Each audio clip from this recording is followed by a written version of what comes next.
warahmatullahi wabarakatuh. Jumpa lagi dengan saya Kakak Nirma Fatmala Sandi di Pintar Kimia Channel.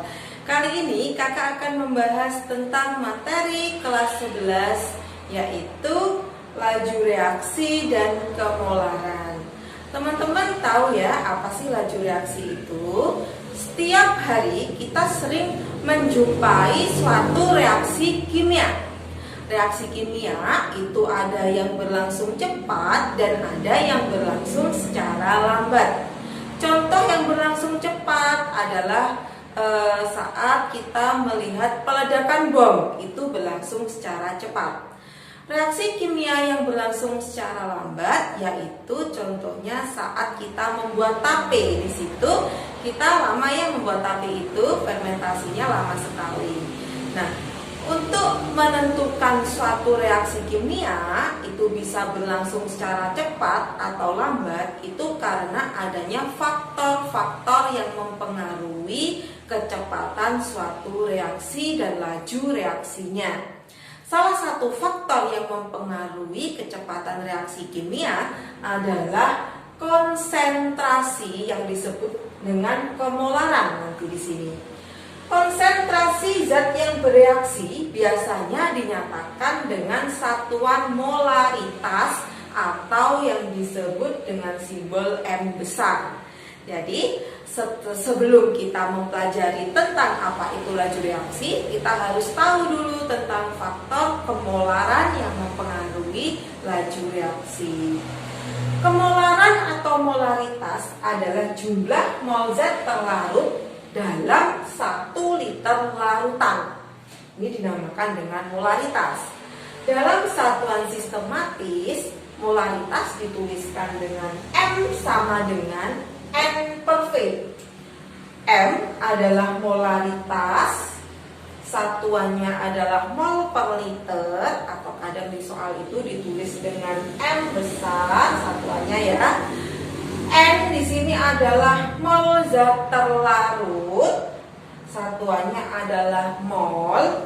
Kemudian V adalah volume larutan, satuannya adalah liter.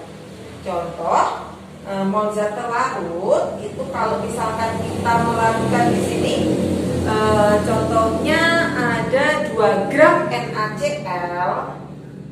NaCl di sini ada 2 gram, maka zat terlarutnya adalah 2 gram NaCl.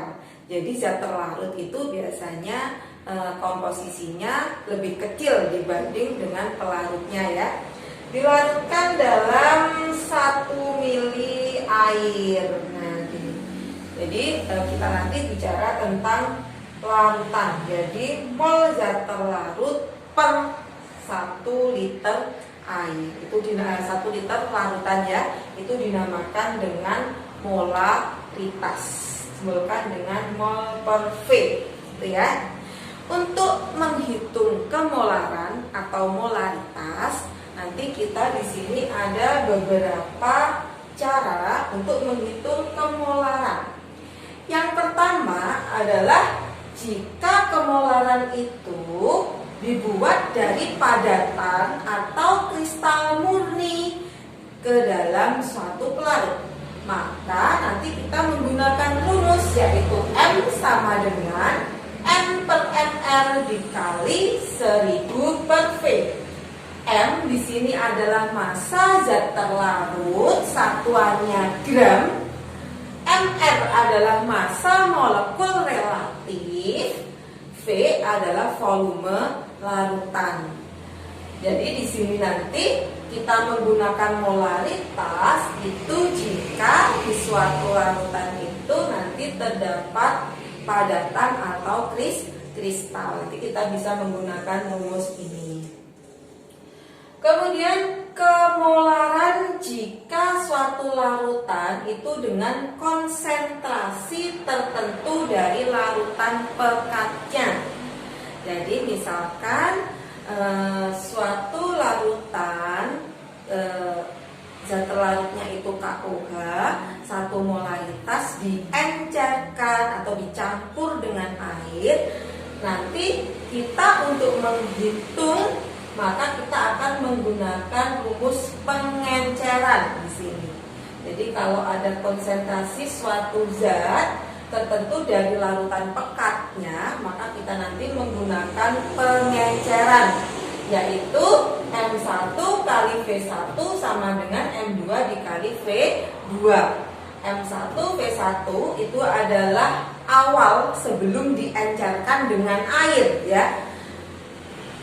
M1 adalah molaritas mula-mula, V1 adalah volume larutan mula-mula, sedangkan M2 dan V2 itu adalah molaritas larutan akhir setelah diencerkan, volume larutan akhir setelah diencerkan. Jadi di sini nanti biasanya soal yang berhubungan dengan kita menggunakan rumus M1 kali V1 sama dengan M2 kali V2, itu biasanya di soal itu terdapat kata-kata pengenceran atau dicampur dengan air gitu ya.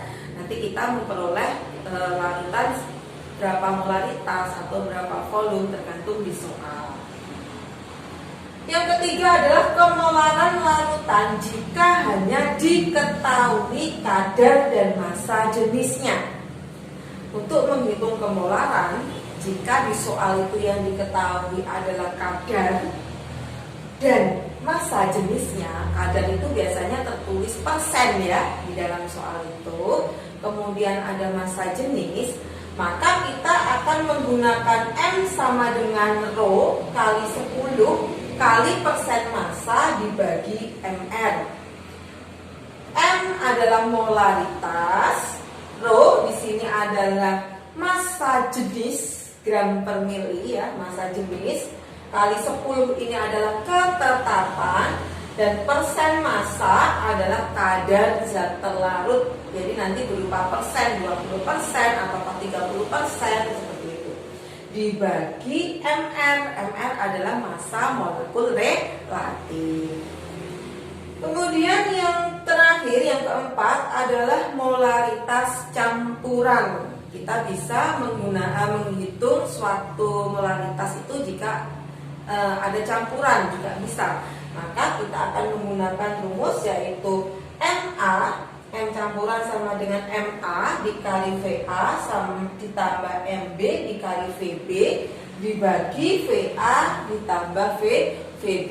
Biasanya di soal jika ada kita menggunakan rumus molaritas campuran ini, maka di soal nanti diketahui itu dua jenis zat terlarut maupun volumenya. Jadi ada dua jenis di sini. Seperti itu. Untuk lebih jelasnya, kita langsung saja ke contoh-contoh soalnya supaya kita lebih paham.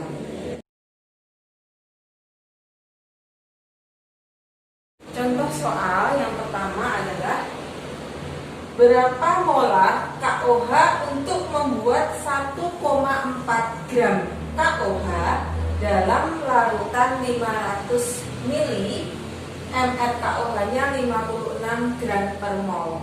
Jadi nanti di sini kita lihat ya yang diketahui apa aja nih di sini. Ada 1,4 gram KOH. Jadi KOH di sini sebagai zat terlarut ya. Jadi ada KOH 1,4 gram KOH di dalam 500 mili larutan. Jadi M-nya berapa ya? Pemolarannya berapa gitu ya? Nah, karena di sini ada MR, ada massa, ada massanya yaitu 1,4 gram. Kemudian ada apa lagi nih di sini? Ada MR ya. MR-nya adalah 56. Kemudian ada volumenya 500 mili. Nah, tadi untuk menghitung kemolaran itu ada 1, 2, 3, 4, 5 ini ya. Untuk sesuai yang diketahui ini, itu kita menggunakan ini ya, ada massa, ada MR, juga ada volume. Karena itu kita menggunakan rumus M sama dengan M per MR dikali 1000 Masanya adalah 1,4 dibagi MR-nya adalah 56 dikali 1000 per volumenya adalah 500. Ini ya, ini bisa dicorek ini ya. 10 dibagi 5 berapa? 1,4 per 56 dikali 10 bagi 5 kan 2 ya. 2. Berarti hasilnya 1,4 dikali 2 dibagi 56. Hasilnya adalah 0,05 molaritas. Seperti ini. Jadi kita bisa menggunakan rumus ini teman-teman. Karena ada massa zat terlarut, ada MR dan ada volume. Kemudian yang kedua, konsentrasi larutan HCl dibuat dengan cara melarutkan 8 gram HCl. Jadi zat terlarutnya adalah 8 gram. Di sini ada massa 8 gram. Kemudian volumenya berapa ini? 100 mili ya, dilarutkan dalam 100 mili. MR-nya adalah 36,5. Nah, kita menggunakan rumus yang ini tadi ya, karena di sini yang diketahui adalah massa per MR dikali 1000 per volume. Massanya adalah 8 per 36,5 dikali 1000 per 100. Bisa dicoret 80 dibagi 36,5 ya jadinya 8 dikali 10 dibagi 36,5. Jadi hasilnya adalah 2 molaritas atau 2 mol per liter. 2 mol per liter. Jadi molaritas itu juga bisa ditulis dengan mol per liter. Jadi untuk menghitung soal seperti ini, kalau ada massa, volume, dan MR, kita menggunakan rumus M sama dengan V. Jadi M sama dengan M per MR dikali 1000 per V.